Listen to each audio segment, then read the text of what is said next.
રાજકોટમાં આ રજમાં આળોટી છું. અહીંયા મોટી થઈ છું. અહીંયા બાલ મંદિરમાંય ગઈ છું,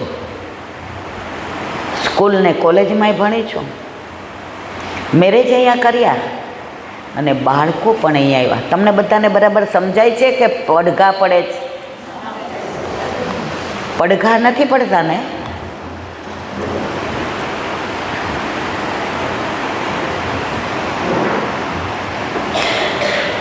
શ્રી વલ્લભા વલ્લભને સંભળાય એમ તો બોલવું જ પડશે. હોલ મોટો છે પણ વલ્લભને પુકાર કરવા માટેનો અવાજ આપણો એનાથી મોટો છે. બોલો વલ્લભા. મને ગૌરવ છે. અભિમાન લૌકિકમાં હોય, ગૌરવ મારામાં હોય, તમારામાં હોય, અને એ આનંદનો વિષય છે. તો આજે મારા રાજકોટના મારા વૈષ્ણવ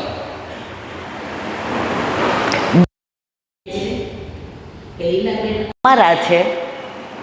હું એમ કહું છું કે આ વૈષ્ણવ મારા છે.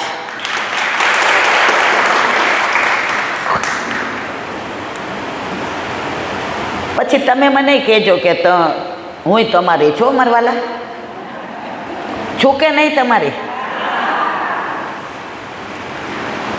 ફરી શ્રી વલ્લભા ગિરિરાજ શ્યામ સુંદર શ્રી અમને શ્રી ગુસાઈજી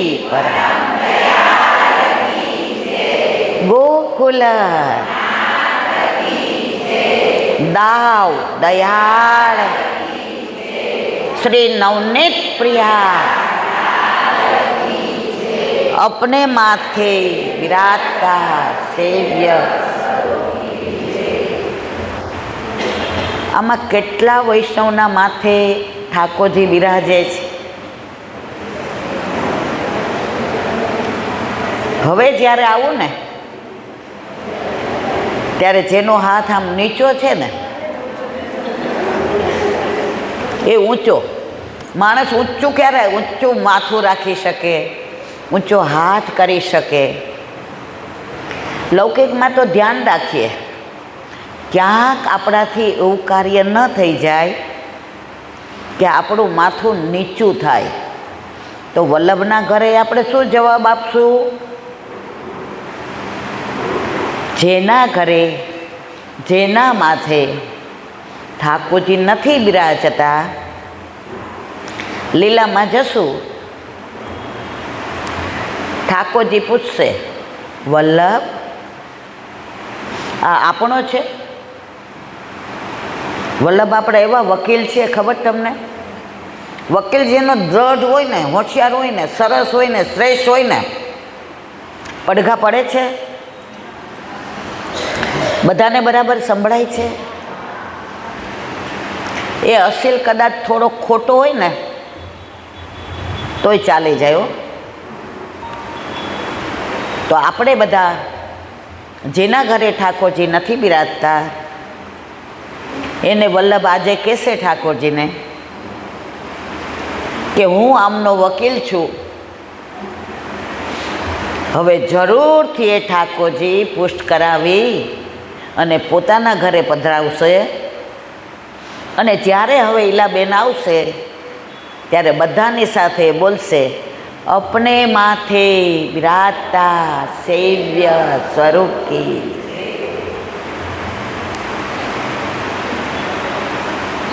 રાજકોટ આવવાનું વારંવાર થાય પણ હવે થોડું ઓછું થાય કારણ કે ત્યાં એટલા પ્રોગ્રામ હોય છે. વ્રજમાં, સૌરાષ્ટ્રમાં આજે કદાચ હું 1.5 વર્ષે આવી આવીશ. હવે દરેકને એવું હતું કે ઈલાબેન અમારા ઘરે આવો ને, પણ આ આઈડિયા હસમુખભાઈ, અલ્પાબેન, નીરજ એમની દીકરી એમના કુટુંબનો હતો. કૈલાબેન, અમારે તમને એક વાત કરવી છે કે બધા ભેગા થાય એવું કરીએ તો. પણ મેં કીધું ક્યાં થઈએ? તો આ બધી મહેનત એમણે કરી છે. હોલ ભાડે રાખવાથી માંડીને, માઇકથી માંડીને, આ વ્યવસ્થા, દોડા કરવાના. કારણ કે હું તો રહું છું અમદાવાદ, અને પાછું મારે તો વચ્ચે વચ્ચે 2 દી આમ જવાનું હોય, આમ જવાનું હોય. તો હું હસમુખભાઈ, અલ્પાબેન, એમના દીકરી, દીકરા, જમાઈ બધાનો તમારા બધા વતી આભાર માનું છું. એનું કારણ કહું, મોર ગમે એટલો સરસ હોય, સુંદર હોય, રૂપાળો હોય, પણ મારા વાલા એને પીછા ન હોય તો આમાં કોઈ એક કલરની સાડી કે એક કલરની ડિઝાઇન પહેરી જ. મોરના પીછાના દરેક કલર અહીંયા આવ્યા છે, એટલે મોરને કળા કરવાનો આનંદ આવે. અને આજે ઓચિંતાનો દિવસ પણ કેવો રૂડો. પેલા 18 તારીખ નક્કી કરી હતી, નહીં? 18. પણ પ્રભુએ એવી કૃપા કરી, 18ના બદલે 16 થઈ. આપણને નથી ખબર કેમ 16 કરી. વલ્લભને ખબર છે. કારણ કાત્યાયની વ્રત, ગોપ માસ શરૂ થયો. તમે બધા જાણો છો કે થોડુંક અનુસંધાન કરી દઉં? હા ના તો કયો મારા વાલા. આમ છે ને, બોલતા ચાલતા રહ્યું ને તો મને ખબર પડે કે ઊંઘી નથી ગયા, મારું બોલવાનું બરાબર છે. કેમ 18ના બદલે 16? ગોપમાસ શરૂ થયો.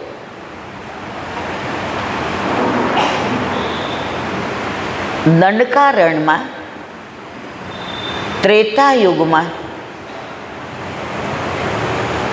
રામચંદ્રજી જ્યારે પંચવટીમાં વિહાર કરતા હતા, ત્યારે એમનું રૂપ સ્વરૂપ જોઈ અને દંડકારણ્યમાં જેટલા ઋષિઓ તપ કરતા હતા, એ બધાના મનમાં માનસી એમ થયું, આવો અમારો પતિ હોય તો કેવું સારું. ઋષિ મુનિઓ પતિ હોવા છતાંય આવા પતિની અપેક્ષા રાખી. રામચંદ્રજી મર્યાદા પુરુષોત્તમ, અંતર્યામી, મારા વાલા ઋષિઓ, અત્યારે તો મારું એક પત્ની વ્રત છે, એટલે હું તમારો મનોરથ પૂરો કરી શકીશ. પરંતુ દ્વાપર યુગમાં જ્યારે હું કૃષ્ણ તરીકે પ્રાગટ્ય લઈશ, ત્યારે તમારા બધાનો મનોરથ પૂરો કરીશ. ઋષિઓ તપ કરતાં કરતાં રાજી થઈ ગયા કે ક્યારે દ્વાપર આવે અને ક્યારે પ્રભુ અમારા પતિ થાય. આમાંનો થોડો કંઈ વિરહ મને ને તમને આવી જાય ને તો મેળ પડી જાય. પરંતુ આપણે બધા સેવા, સ્મરણ, સત્સંગ બધું કરીએ છીએ, પણ ચિત્ત ક્યાં હોય છે? સાચું કહેજો મારા વાલા.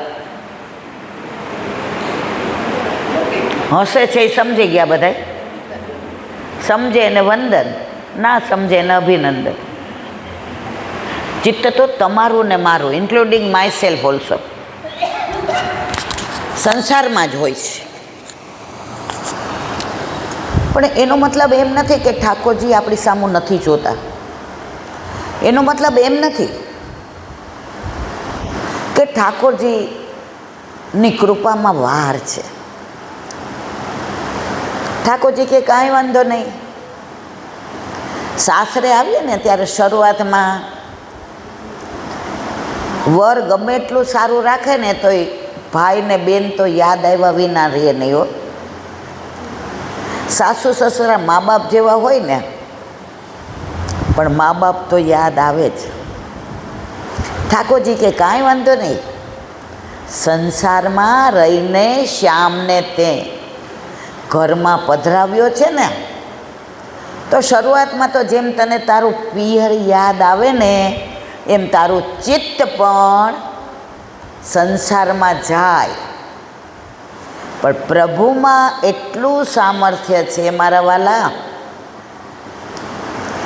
કે ક્યારે સંસારમાંથી છોડાવી અને શ્યામમાં જોડી દેશે ને, તમને ને મને ખબર નહીં પડે. વાત કરતા હતા આજથી ગોપમાસનો પ્રારંભ થયો, તો એ ઋષિ મુનિઓ વ્રજમાં ઋષિ રૂપા ગોપીઓ થયા. કેવા ગોપીઓ થયા સમજાય છે ને બરાબર? પણ ઓલું ઋષિ હતા એટલે તપ કરવાનું તો જલ્દી જાય નહીં ને. હવે પ્રભુ એમની સાથે રમતા હતા, ખેલતા હતા, ગાતા હતા, ખાતા હતા, પીતા હતા, છતાંય બધાએ નક્કી કર્યું પ્રભુને પતિ તરીકે પામવા હોય તો ચલો કાત્યાની વ્રત કરીએ.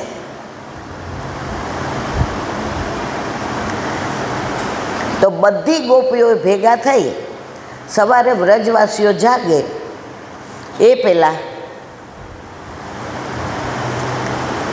ઘરેથી યમુના કિનારે જાય. એ યમુના કિનારાની વ્રજ રજમાંથી કાત્યાયની દેવીની સ્વરૂપ બનાવે, પૂજા કરે, યમુનાજીમાં સ્નાન કરે, ભોગ ધરે, હરિરિહ વ્રજ ગાવત યશ આપણે કીર્તન ગાઈએ છીએ. અને ઘરે આવે તો કોઈને ખબર ના પડે. ભક્તિ એવી રીતે થાય. અત્યારે કળિયુગમાં કેમ ભક્તિ પ્રભાવિત નથી થતી?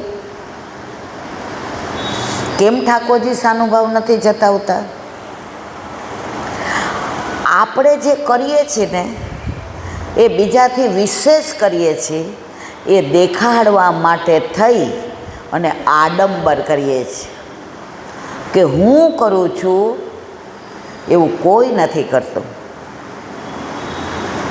તમે હસમુખભાઈને પૂછો, હું અઠવાડિયાથી કહેતી હતી હું સ્ટેજ ઉપર નહીં બેસું, કહેતી હતી ભાઈ. તમે અહીંયા બેસો ને એટલે તમને એવું ફીલ થાય કે આ બેન મોટા ને અમે નાના. ના, પછી એમણે મને સમજાવ્યું, બેન તમારી હાઈટ ઓછી છે ને અહીંયા બેસશો ને તો બધાનું મોઢું તમને નહીં દેખાય અને તમારું મોઢું કોઈને નહીં દેખાય, તમને આનંદ નહીં આવે. અને સત્સંગમાં છે ને નજરથી નજરને મિલાવી તો જો, પ્રભુને તો પ્રેમી બનાવી તો જો. કોઈ ગમતું હોય ને, કોઈ હારે પ્રેમ થાય ને, શબ્દોથી પછી થાય. પેલા શેનાથી થાય? નજરથી. તો તમારી બધાની સાથે ફોનથી પ્રેમ થયો તો કે નહીં? સત્સંગથી પ્રેમ થયો તો, સ્વરૂપથી નહોતો થયો. તો તમને સ્વરૂપથી પ્રેમ કરવો હોય અને તમને મારો પ્રેમ સ્વીકારવો હોય તો મારા વાલા નજરથી નજર તો મિલાવવી પડે ને. મળે છે ને?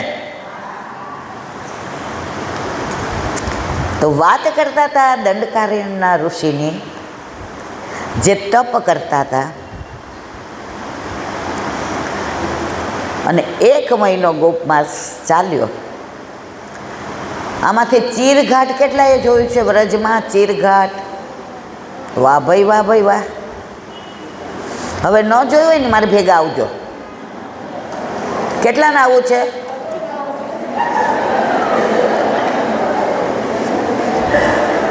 જો આપણે છે ને ઠાકોરજીની વાતો કરીએ છીએ એટલે બેય બોલાય. તમે વચ્ચે વચ્ચે આવા ટવકા કરતા રહ્યો ને. ગીતાજીમાંય ભગવાન અને અર્જુન, ભાગવતમાં પણ સૂતજી અને સૌનક ઋષિ, પરીક્ષિત અને સુખદેવ.